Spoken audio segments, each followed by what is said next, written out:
जानते हैं कि आखिर ये काज़ क्या इसकी बनती है स्ट्रेस की? कोई बायोलॉजिकल कोई एंजाइम है, कोई ब्रेन के अंदर कोई फंक्शन है जो डिस्टर्ब हो जाता है या हुँ, कोई ऐसा चीज़ है जो माइंड जो है जिसे कॉम्प्रिहेंड नहीं कर पाता?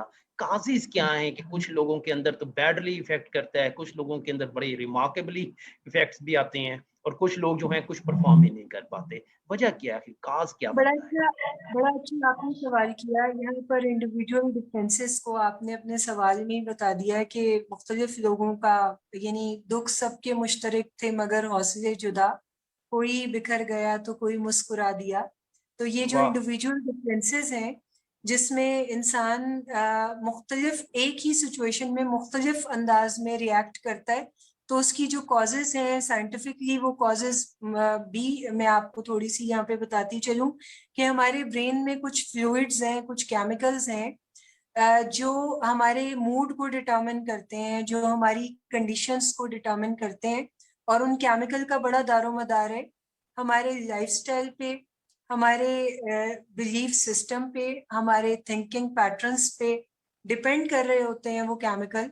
और जैसे कि आपने देखा होगा आप जितने अफ़राद से मिलते हैं, वो आपको कोई मुख्तलिफ टाइप ऑफ पर्सनैलिटी नज़र आता है वो इंसान।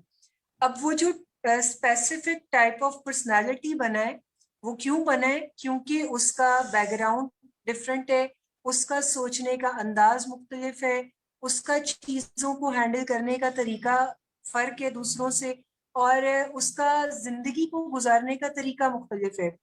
जैसे मैं आज आपको एक मिसाल दूँगी कि जब भी हमारे ऊपर कोई स्ट्रेसफुल सिचुएशन आती है, तो आप ये देखिए कि पहला जो हमारा वो होता है उसको डील करने का तरीका, वो क्या होता है कि हमारी नींद उड़ जाती है। मतलब मैं स्ट्रेसफुल सिचुएशन भी आपको बता दूँ कि जॉब लॉस होती है, किसी लव्ड वन्स की डेथ होती है, कारोबार में कोई नुकसान होता है या हम कहीं भी हर्ट फ़ील करते हैं, हम दुखे हुए महसूस करते हैं, तो वहाँ पर जो रिएक्शंस हमारी बॉडी में डेवलप होते हैं, वो क्या है कि हमें नींद नहीं आती, हमें भूख नहीं लगती, हम पानी तक नहीं पी रहे होते और हमें मनफ़ी सोचें आ रही होती हैं। अब ये 4 चीज़ें स्ट्रेसफुल सिचुएशन में हमें इन चीज़ों का सामना करना पड़ता है। लेकिन मैं यहाँ पर बात कर रही हूँ जनरलाइज़ करके स्ट्रेस को कि जो लोग स्ट्रेस ही में रहते हैं, इनफैक्ट उनके साथ इश्यू क्या होता है कि उनकी ज़िंदगी के पैरामीटर्स ही ये होते हैं कि वो मुनासिब नींद नहीं ले रहे होते बिला वजह। वो अपनी मुनासिब ग़िज़ा का यानी अपनी ग़िज़ाइयत का ख़्याल नहीं रख रहे होते। वो मुनासिब मिक़दार में पानी का इस्तेमाल नहीं कर रहे होते और सबसे अहम वो सोचों को मस्बत अंदाज़ में नहीं डील कर रहे होते।